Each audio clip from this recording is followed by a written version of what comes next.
Am I wrong for asking my mom's boyfriend to stop trying to act like he's my dad? So my dad died suddenly about a year ago, and my mom found this really nice guy that she started seeing. I'm 23 male and going into my final year of college. My mom's boyfriend has two daughters ages 15 and 13. My mom has stepped into being a mother figure to them, and the boyfriend has stepped into my extended family, becoming everyone's favorite uncle. And while I'm glad everyone else is comfortable with him, I'm not. He isn't a bad guy, I'm just still grieving my father, and it feels like he's trying to replace him. He tries to set rules for me, things like chores and curfew. My real dad would have never done that because he thought rules like that was ridiculous for adults. But the boyfriend thinks it's only fair because I have siblings now. I think it's absolutely ridiculous to have the same rules apply because of our age differences. And now he's trying to get me to share stuff with his kids. They're not lacking for anything, but he thinks it's only fair because we're family. I live in the basement of my mom's house, and I have since I was 15. When you open the door to my house, there's the basement door and then the stairs leading up to the rest of the house, so it's pretty separate. So here's what happened. Last night, I was DDing for some friends and got home at about 2 a.m. I had nothing to do in the morning because classes haven't even started back yet. And this has never been a big deal with my parents before. So when I got home, I just shot my mom a text and went to bed. But when boyfriend got home from work, he flipped. I got a lecture and then I got sent to my room, and now he's talking about possibly taking away my car. I snapped and laid it out for him. I told him I'm leaving the city after I graduate. I told him I'm glad my mom found a new partner, but I'm not, and I will not be looking to him for a father figure, and he needs to respect that. Then I told him that there's a chance that we'll never have a father-son relationship. So he needs to respect me as an adult, or I don't want a relationship with him at all. He ended up telling my whole family what happened, and now they're all calling me the bad guy. So am I wrong? Am I wrong for telling my fiance that my friend's trauma is more important than her comfort? My best friend lost a parent a year and a half ago, which led him to a mental health crisis. Our friend group has been picking up the pieces ever since. He's been doing much better now that he's in therapy, but he's definitely gone through it. What has complicated matters worse is my fiance. It goes without saying that I love her, but she is the definition of a busybody sometimes. My best friend is a very private person. She knows that something happened with him, but she doesn't know the details of what that something is. And honestly, she probably never will. But because she's around me and my friends often as my fiance, and I live in the same house with her, she hears bits and pieces of the story and presses for more information. I try to circumvent this as best as I can. For example, I step out of the room for specific phone conversations.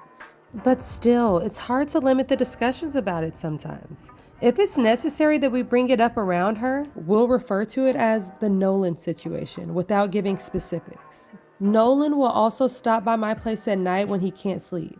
This doesn't happen all that often, maybe twice a month. He'll text or call me saying that he's outside. I'll go sit with him and maybe smoke a little bit. Then he'll go home. I'll wait up until I know that he's gotten home safely. Then I just go back to sleep. Now my fiance hates this. She claims that the phone calls wake her up, which I know they don't. She just sometimes happens to wake up for the bathroom while I'm outside. Then she says that me not being in bed next to her is alarming. This brings us to last night.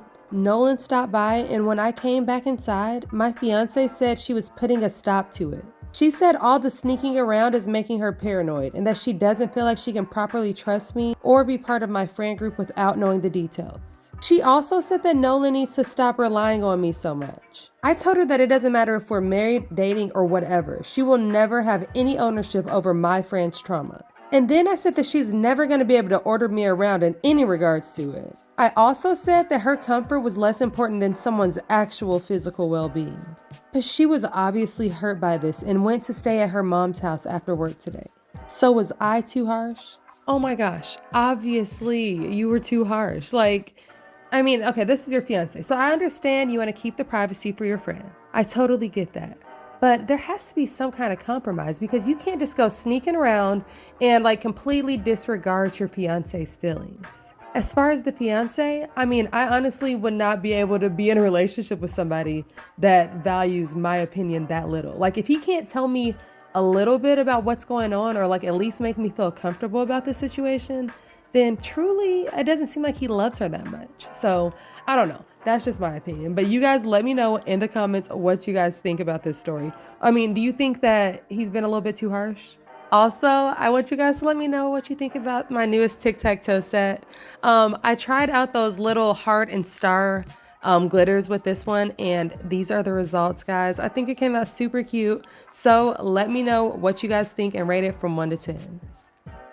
Am I wrong for removing my daughter's bedroom door because she would not stop slamming it? I, 40 female, have 3 kids. Maggie, 14 female, Levi, 12 male, and Charlie, 10 male. Levi and Charlie share a bedroom, and Maggie has her own room as the oldest and also the only girl. Now, Maggie is a great kid. She does her homework, helps out with chores. She doesn't really even complain a lot. She doesn't bug her little brothers too much.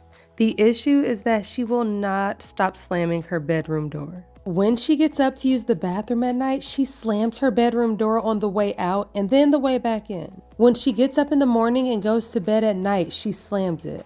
Pretty much anytime she enters or exits her room, she freaking slams the door. Every time she does it, it shakes the walls and frequently wakes up everyone else in the house. Her brother's room is right next to her room and ours is right over theirs. So we've talked to her about it and asked her very politely to please be more mindful about it because it's disturbing the rest of the family. But every time it's like in one ear and out the other. We tried being more forceful about it, saying that if she continues to slam her door, there'll start to be consequences. But still, nothing changes. It all came to a head the other night when she got up to use the bathroom and all 4 of us were woken up by the slamming. I had to be up for work at 5 in the morning and I had enough of broken sleep and I came downstairs and knocked on her door. She opened it and said, "What?" With such attitude, it took a lot of self-control not to start yelling. I told her as calmly as I could that if she slammed that door one more time, next time she comes home, she's gonna find it gone. She proceeded to yell at me to leave her alone and then slammed it 5 times as hard as she could. Well, the next day she went to school and my husband and I both had the day off, so we took the door off the frame and installed a curtain rod with a nice heavy curtain over the door instead.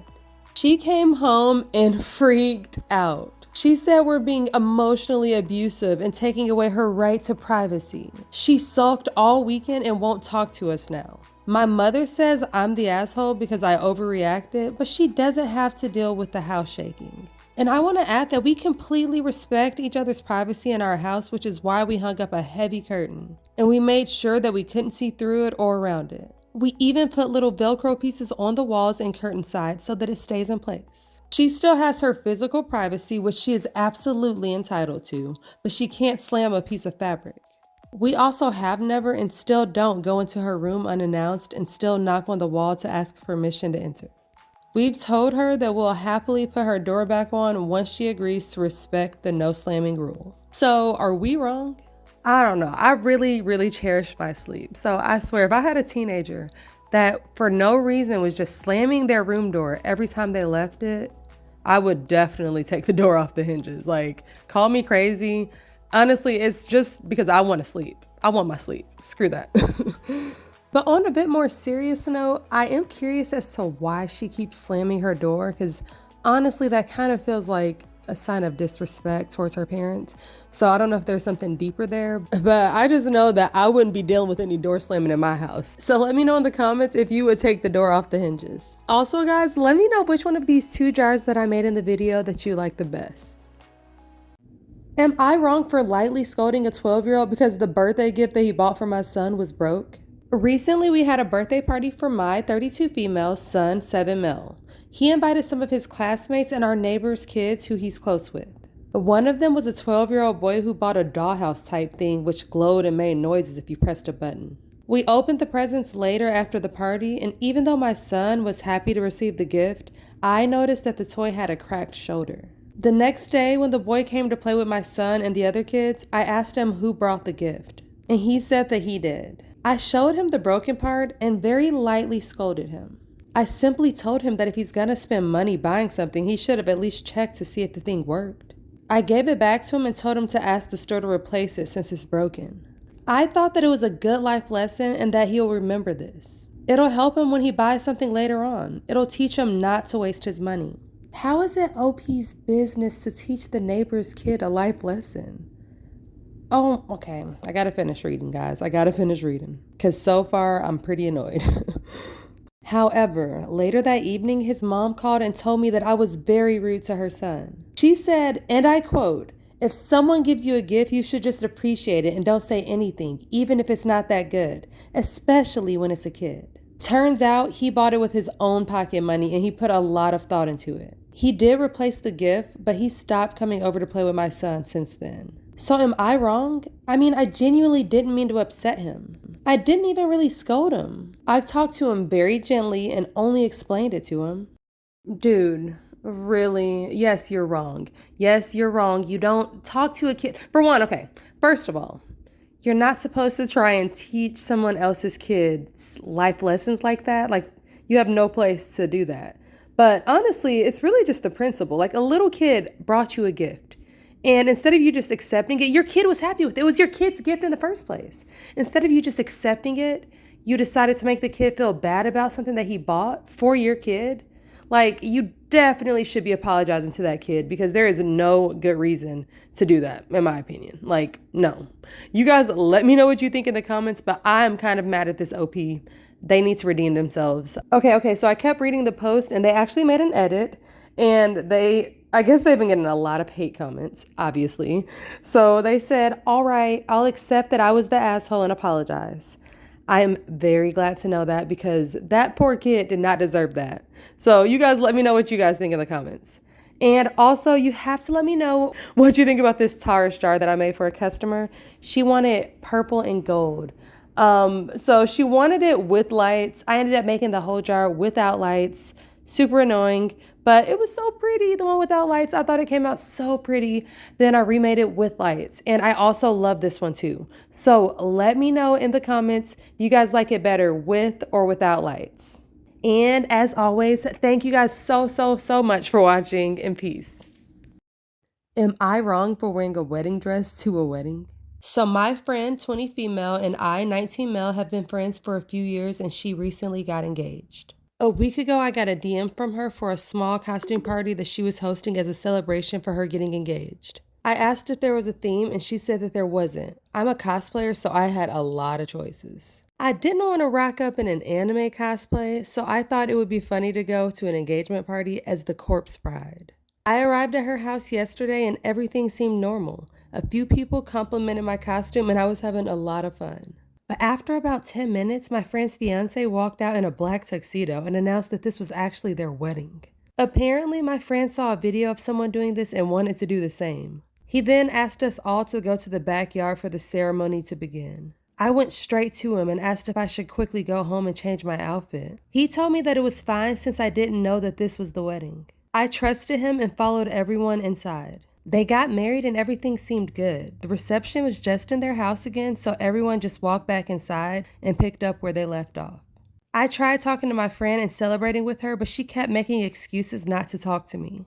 I assumed it was just because she was tired from the big day and wanted some alone time, and I didn't bother her after that and the party soon ended.